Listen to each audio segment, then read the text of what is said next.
大家好，我是量化西红柿。这一期我们开始讲这个现货交易啊。前面的内容呢，我们以后再来做补充和完善。现货交易相对于合约交易而言啊，它的这个风险相对比较低啊，不存在这个爆仓的风险。只要说你买入的是那些头部的主流币是吧？比如说像 BTC 这样的，那只要它不归零的话，那么你的仓位它是始终能够保持住的是吧？那么相反的话，这个合约交易呢，是由于有了这个杠杆啊，所以它放大了这个收益的同时，也放大了风险。尤其是在这种高波动的这个数字货币市场是吧？可能说你一次的这个合约交易的失误是吧，导致爆仓了啊，那就有可能使你的这个本金归零了。尤其是那些不喜欢采用这个减仓策略，或者是喜欢用那个全仓模式做合约的朋友是吧？所以说，相对于现货而言呢，这个合约操作的风险的确是比较大的啊。那么这个现货交易呢，它就比较适合那些风险偏好比较低的朋友。但是现货交易它的这个缺点其实也是比较明显的，就是它的这个资金利用的效率它没有合约高，因为它没有杠杆嘛，是吧？在这里也是多说一句啊，就是说对于资金体量比较小的这些朋友呢，我还是建议你们用一部分的资金去参与这个合约交易的。但是合约交易的话，就是你不要使用全仓模式，应该使用这个逐仓模式啊。因为如果说你的资金体量比较小是吧，你想实现这个资产的快速积累啊，那么你就只能使用杠杆的这种方式的啊。这也是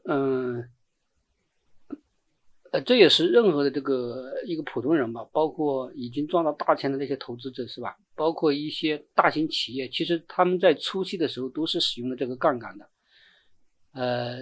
这是普通大众实现资产快速积累的一个唯一的方法吧，我是这么认为的啊。比如说你抓住了一个风口是吧，然后你去借钱、去贷款、去融资，然后来放大你的本金，这些其实都是使用杠杆的方式啊。那么相对的就是说，如果你的资金体量比较大是吧，那么这个时候你的投资风格应该是偏向保守的，就是偏向长期投资。这个时候你应该更多的使用的是现货交易。当然了，就是说，你说我资金体量小是吧，但是我就是个风险厌恶者，那你选择这个现货交易也不是不可以是吧？或者说你资金体量大，但我呢就是这种激进的投资风格，我想做合约，实现这种滚雪球式的这种复利是吧？那你选择合约交易也不是不可以的是吧？就是看每个人的选择。另外就是说到这个交易层面了是吧？我这里再多说一句啊，就是说在交易过程当中啊，我个人的感觉就是说啊，你的仓位控制是至关重要的。我再说一遍，就是仓位控制是至关重要的啊。大家应该都听说过一句话是吧？叫做会买的是徒弟，会卖的是师傅是吧？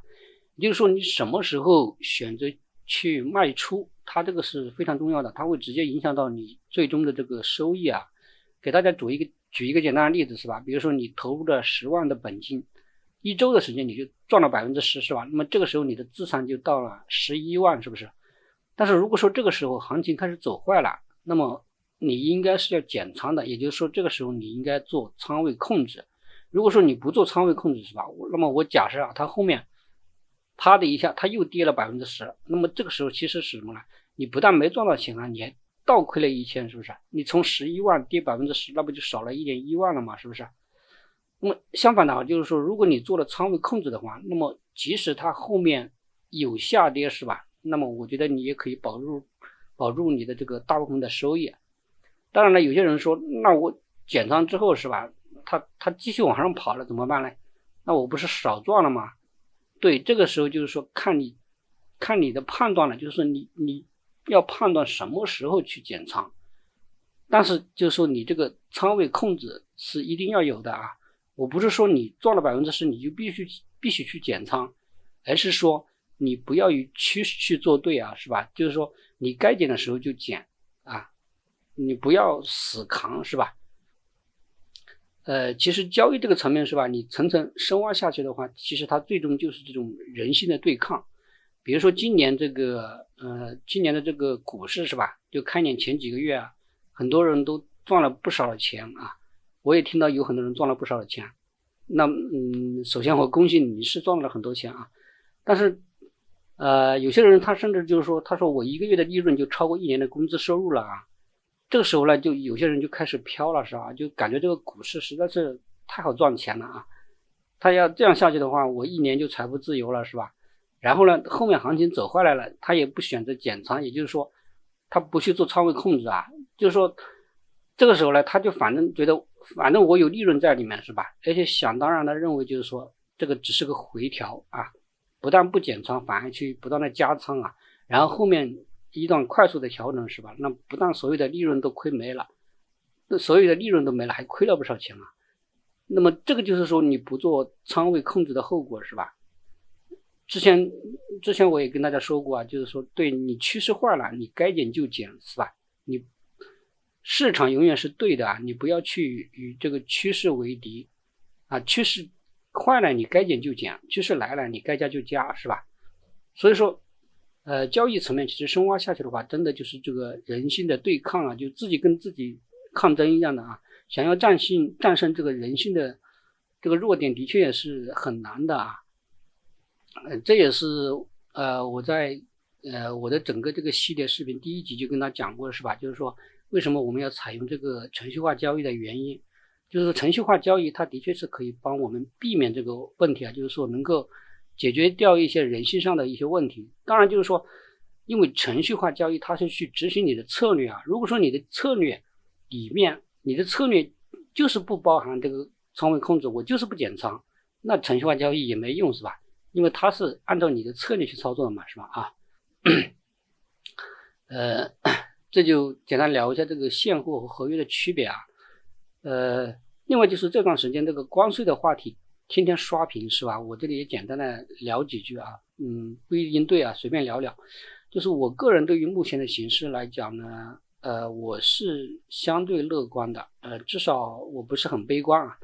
就是说只要特朗普他能够切实履行他这个暂停90天的承诺啊，我认为这个时间它是足够用来谈判的，也就是说通过谈判来结束这场关税的闹剧是吧？这个我之前也说过是吧？关税是他谈判的一个筹码。当然了，就是这个结果肯定就是说美国他会捞到不少的好处啊，而且是能够及时显现的好处，比如说其他国家加大从这个美国的进口是吧？比如说他现在就不是要求那个欧盟采购3000亿的能源吗是吧？就说这些好处啊，它比这个制造业回归来的更实际也更快速是吧？那到时候我估计川普又能吹说自己多能干了是吧？啊，捞到了多少好处？当然这里面他们就是很明显不包括中国的，目前就看这个中美双方的这个智慧了啊。当然最终我感觉还是通过这个谈判来解决的。现在中美两国之间的这个形势呢，就有点像那个像什么呢？像街上两个人吵架啊，是吧？就是一个说你瞅啥，然后另一个说你瞅啥，他瞅你咋地了？你想咋样？什么什么的，巴拉巴拉一大堆是吧？就先吵一段啊。那么在这个阶段的时候呢，基本上谁都不会去认输的啊。这个时候气势一定要强，然后姿势一定要帅是吧？但最后他不一定真的能打起来了啊。就说中美两国目前出现这种热战的可能性，我觉得是非常小的，尤其是出现这种直接热战的可能啊。那么放到投资层面的话，我认为就是说美股它可能会在这个地方开始筑底了。当然了，就是说如果川普他又开始发疯发狂是吧？比如说某个时候他又开始暂停了他现在的这个90天的暂停，那就很难说了是吧？或者说他90天之后他认为谈判没有达到他的这个预期效果是吧？那也可能会比较麻烦，就是后面可能也还有反复。那么对于 A 股的话，我觉得目前就不是太乐观啊。目前A 股目前完全就是个政策市啊。也就是说它不是市场的一个真实反应吧。所以说 A 股还是要小心点。即使说后面通过谈判暂时结束了这场关税战是吧？但是总的来讲，中国的形势可能都还是越来越困难。之前在大话投资的那一集，我也跟大家分析过中国的一个经济形势，是吧？那么目前的情况是不但没有变好啊，还在进一步的恶化。所以说，在 A 股有头寸的这个投资者，我觉得目前还是应该要谨慎一点啊。那当然了，虽然说不是很看好啊，是吧？但是我还是会去参与这个市场的。只是说我会去控制这个仓位和这个控制这个参与的资金量，而且后面我也会跟大家讲到这个股票投资这一块啊，就是股票的一个量化投资的这些视频内容。这个的话就是放在后面晚一点再讲吧，就讲完数字货币之后我们再开始。那么今天的话，我们就正式开始讲这个现货交易啊。现货交易相对于合约交易的话，它是相对简单一点的，尤其是这个 OKX 啊。OKX 它的 API 它都是可以共用的，只是说你下单的方式不一样啊。就是说这些 API 你这些文件你都是可以直接用的啊，只是说这里面的下单的方法不一样。但是相对的话，那个币安就复杂的多了啊。币安的话，它的这个 API 是它合约有合约的，然后现货有现货的，它是不通用的。然后呢，它这个就是还有一点离谱的地方，就是它那个币安在做那个模拟交易的时候啊，就是现货模拟交易的时候，它连那个界面都没有的啊。像 OKS 它就还有个界面嘛，是吧？就是你可以看到我这个程序操作之后，这个界面上怎么反馈的。但是那个币安的话它是没有的啊，币安的话它没有界面的。所以说这个就我也不知道咋说了啊。反正我是觉得就是币安的话，真的它是号称第一大交易所，是吧？但是它这个比如说像测试盘这一块啊，就是不管是合约的还是现货的，做的多次挺垃圾的啊，对于开发者来讲都不是很友好。另外就是它那个币安的 API key 是吧 ？API 的那个东西，你还要去通过那个 GitHub 去登录去申请的，所以说它那个就真的非常复杂。这个我们后面再讲币安的吧，就是先讲这个简单的这个 OKS 的。OKS 我个人的感觉就是说，你不管是模拟交易还是这个 API 的一些文档啊，它真的做的比币安的话，那我觉得要强多了，真的要强多了啊。那么我们现在来看一下这个现货交易的这个程序怎么写啊。那么这个是我们之前讲合约的时候写的一个程序嘛，是吧？那么实际上因为它这个API 是可以共用的啊，所以说我们就直接把这个程序复制一份啊，直接把这个程序复制一份，然后修改一下啊。复制一个，然后比如说就叫 SP 吧，现货复制一份啊。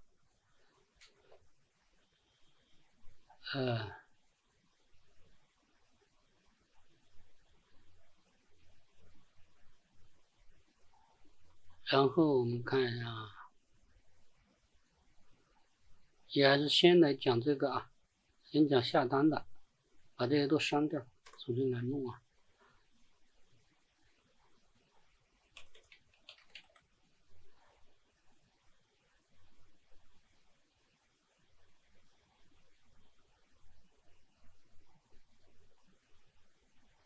然后它这个 API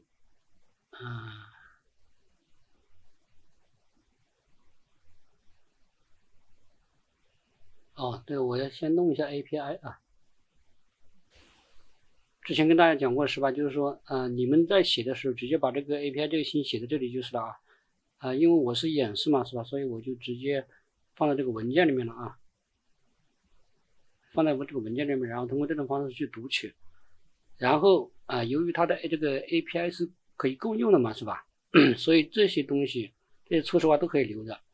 然后这个等于1嘛是模拟盘，然后这个地方就要改了啊。这个操作标的的话，它不是这么写的了啊，它是叫做它是这样的，把后面这个杠 swap 去掉，然后这个地方，这个地方，看一下啊，它是要用那个，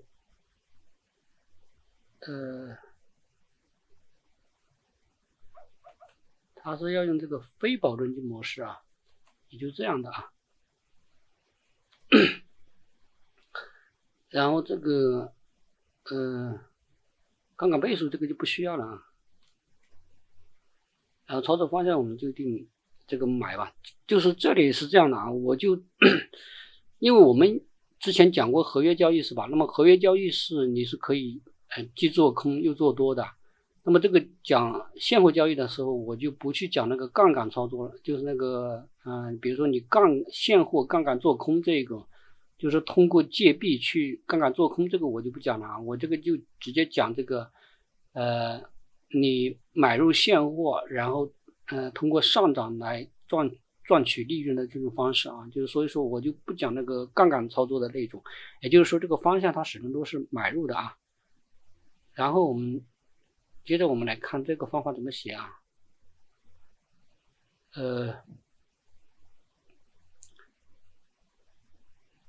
首先的话，它其实也是要去获取这个也是要去获取这个交易，我把直接复制过来吧。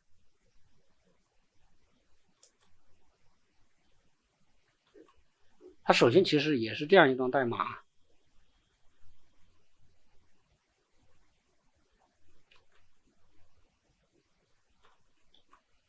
就是我们要获取这个这个交易对的一些基础信息，然后这个地方是吧？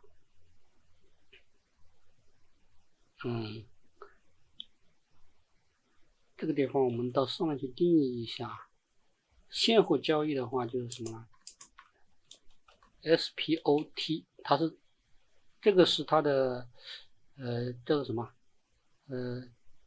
产品类型吧，还是什么的，不太记得了啊。原来是那个合约码是吧？那么现在你就指定它是为这个现货的就行了啊，然后其他都不用改，然后这个标的我们就假设是这个 BTC USDT 的啊，然后我们这里要获取它的最小下单数量。那么这个数据怎么取到的是吗？那么原来讲这个合约的时候已经讲过了，所以我这边就不去重复了，反正你通过这种方式就行了，然后就可以获取到这个最小下单数量。那么获取的这个最小下单数量是做什么用的呢？等一下我们来讲啊。然后我们还要什么呢？还要去获取它的最新的价格啊，这个也是其实跟合约那边差不多的啊。看一下合约这边好像合约它是获取它也要获取提取最新价格，这个最新价格是用来计算这个止盈止损的。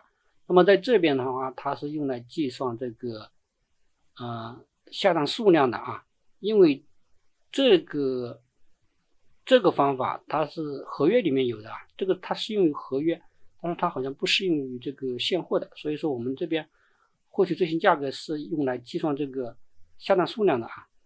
然后我们还要做什么呢？还要就是去获取我的资产的余额。资产数量，那么这个就是什么呢？比如说我是交易这个 USDT 的是吧啊？那么我就去获取我 USDT 的这个余额是多少？比如说像这里面是吧，我 USDT， 其实从这里可以看到啊 ，USDT 是245是吧？啊不是啊，是245000，那可买是 2.9 个 BTC 啊。那么这个就是获取我们这个 USDT 余额嘛。我们把这些东西打印出来看一下啊。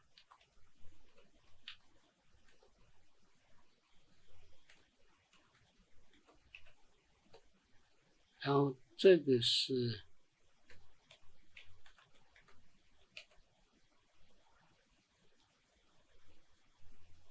获取到这个 USDT 的可用数量啊。然后这个乘以 0.9 是什么意思？就是说，比如说我有这么多嘛，是吧？那么我拿这么多的90%去下单的意思就这个啊，这个就也是原来讲合约的时候也讲过的是吧？合约的时候我们是乘以了 0.5， 这次我们乘以 0.9 吧，好吧？然后呢，就是我们要来做判断了啊，就是说，这个时候就要用到这个最小下单数量了，就是说，如果说这个我们获取到的这个我的资产总额是吧，小于最小下单数量乘以这个价格，这个是什么意思呢？就是说，比如说我最小下单需要下，假如说啊下 0.1， 然后当前的价格是比如说8万，那么这样一相乘就相当于我最少需要这么多资金，是不是？我最少需要这么多资金才能去下一个最小数量的订单，是不是？那么就是说，如果这个条件成立了，那就说明什么？说明我的这个资金不够，是吧？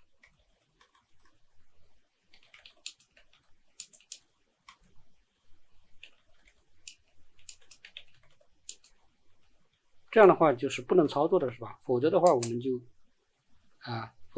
就开始去下单。然后下单的时候怎么下呢？我也是先把它直接复制过来啊。它也是这个函数，我看一下这边这边你看它也是这个，是吧？就是说它这个 API 是通用的，但是下单的方式肯定不一样了啊。比如说这边就是没有什么止盈止损的啊，我把这个止盈止损给去掉了啊。我把止盈止损去掉了。如果你要想下的话，小下止盈止损的话，其实也是可以的啊。照着这边的方式来下就行了。那么我这边先简单一点弄啊。那么这个标的就是这个 BTC USDT 嘛，是吧？然后这个保证金模式就是这个这个叫做叫什么去了？就是这种啊。叫做非保证金模式，对，因为我们是现货嘛，就非保证金模式，然后方向就是买嘛，然后订单的这个成交的类型就是市价成交，是吧？这个之前也讲过啊，就是为什么要用市价成交，是吧？这个我就不重复了，这里讲过的啊。然后这个数量就是，那么这个数量这里呢，我们要注意一下了啊。这个函数就是说，如果是 BB 市价单，是吧？那么这个 SZ。这个是数量，它数量的单位我们要注意了啊，就是如果是买单的话，它默认的就是什么？就是计价货币的这个单位。所谓计价货币就是什么呢？就是这个 BTC-USDT 中的这个 USDT， 它就是计价单位，就是计价货币。那么交易货币实际上是什么？交易货币就是 BTC 嘛，是吧？ BTC-USDT， 也就是说 BTC-USDT 前面的 BTC 它是叫做交易货币，然后 USDT 呢它叫做计价货币。然后这个函数啊，你在采用这种市价的成交的时候，因为我们现在相当于是 BB 交易嘛，是不是？你在 BB 交易用市价成交的时候，它默认的就是什么呢？它这个单位默认的就是计价货币，也就是说它默认的就是这个 USDT， 明白我意思吧？就是说，如果你想把这个单位啊设成这个 BTC 的个数，是吧？那你要加一个参数啊，这个参数是我不记得哪一个了，你去查一下这个 API 文档啊。就是说这里默认的话，也就是说默认的话，它是用这个 USDT 去下单的啊，就是你比如说我这里是24万的 USDT 嘛，那么这个程序它会下的时候，它会直接拿这个去计算你可以买多少个啊，它会自己完成这个过程的。也就是说，这个也就是说白了，就是说这个时候这个参数就等于你这个 USDT 的数量，明白意思吧？就是等于你这个 USDT 的数量，因为我们获取的就是 USDT 的嘛，是吧？这个是如果说我刚上面说的这一堆你没听懂的话，你自己去查一下这个 API 文档啊。就是这个这个就是说你如果说没听懂这个是吧，那你自己去查一下这个 API 文档啊。它这个 OKS 它是写的很详细的啊，你在那个上面是可以直接查到这个参数它是什么含义的，然后它下面有一长段的这个说明啊，给大家看一下吧。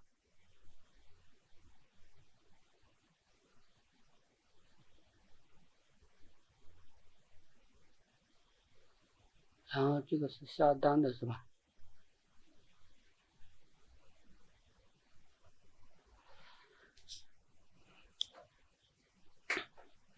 稍等一下，有点慢啊。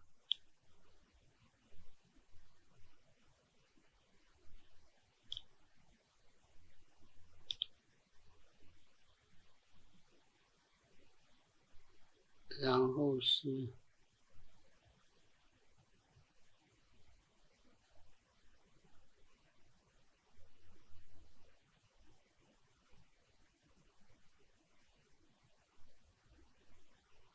好像是这个里面啊，下单，你看它这个写的非常详细嘛，是吧？委托数量 ，SJ 就是委托数量嘛，也就是这个。然后你看它这个下面有解释的啊，这个现货模式啊，这个就是现货模式啊。然后你看这个数量，交易数量啊，表示要购买或者出售的数量。然后它这里写了当 BB 现价买入，我们是市价买入对于 BB 市价单位由这个来决定的啊。那么这一个什么呢？这一个它这里又说了市价委托单数量 SJ 单位仅适合于 BB 市价单，我们是 BB 市价单嘛，是吧？那么交易货币就是这个，然后计价货币就是这个，然后这个是什么意思呢？这个你又要去查比如说我带着大家查一次吧你看它这里就写了这个是叫做交易货币交易货币就是 BTC 中的杠 USDT 中的 BTC， 然后计价货币就是 BTC 杠 USDT 中的 USDT， 是吧？就这个意思我就带着大家查了一遍，是吧？就是说你如果不清楚的话，你就这么去查一下就行了反正那么下单的话，你 BB 市价单下单，然后用 USDT 去下，那么你就这种下法。然后接下来我们就是去获取这个，跟那边一样我们去获取这个它的这个订单号，是吧？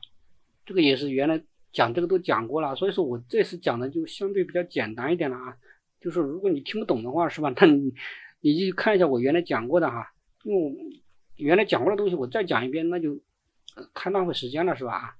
然后休眠3秒，为什么休眠3秒了，是吧？就是说给这个，因为我们等一下要去查这个订单嘛，查这个订单是不是成交了，实际上跟这个是一样的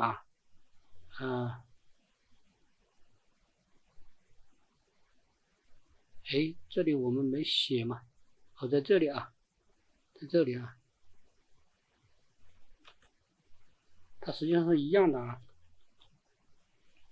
就是说为什么休眠3秒呢？就是说这个订单成交了，我们给系统一点反应时间，尤其是这个模拟盘上面它可能那个反应速度没那么快，所以说休眠一下之后，然后你再去查这个订单的时候，它有可能才能查得到我们再看一下这个方法是我们原来写过的，是吧？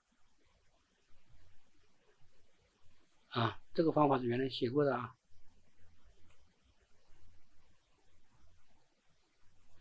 如果它的这个状态是这样那么就订单就成交了那么这样的话，它这个下单函数，它其实就这么简单就是简单写的话就是这样的如果你要加入其他一些控制逻辑的话，它就会比较复杂，是吧？那么也就是说，我们一个简单的流程跑下来的话，它就是这么这么写的就行了然后我们可以来什么呢？我们可以来运行一下看一下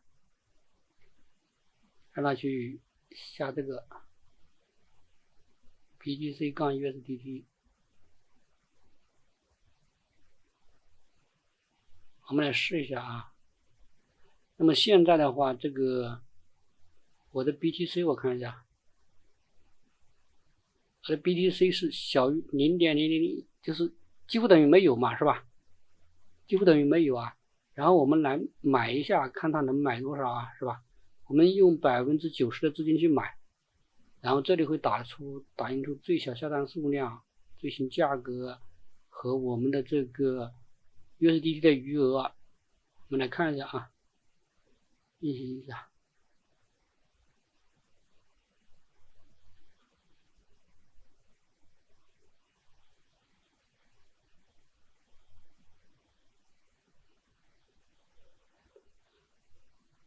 哦，这个单位很小。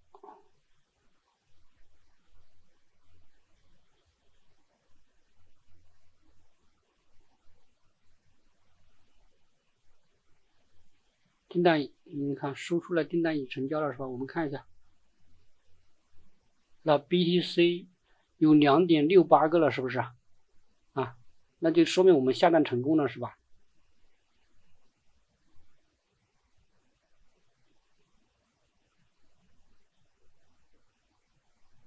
说明我们下单成功了啊。然后我们再来看一下，然后给大家看一下这些内容是吧？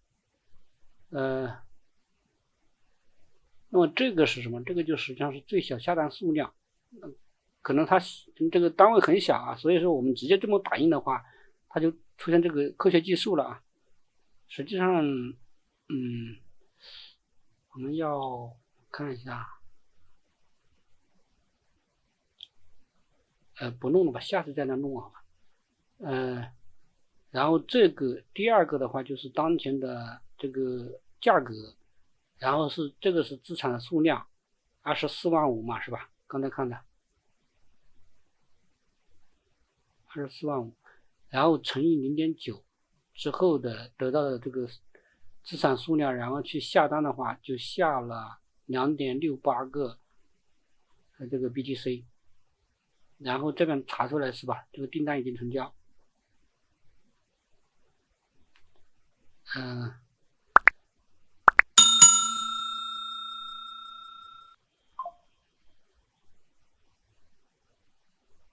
行吧，那今天的视频就先到这里吧。就是我打算后面一集就直接把后面减仓和平仓啊，还有其他的一些相关东西都直接讲了，好吧？那么也就是说，这个分2集就把它讲完算了，好吧？那么这一集有30多分钟了，那就先到这里吧，好吧？那么我们下期再见，感谢大家的收看。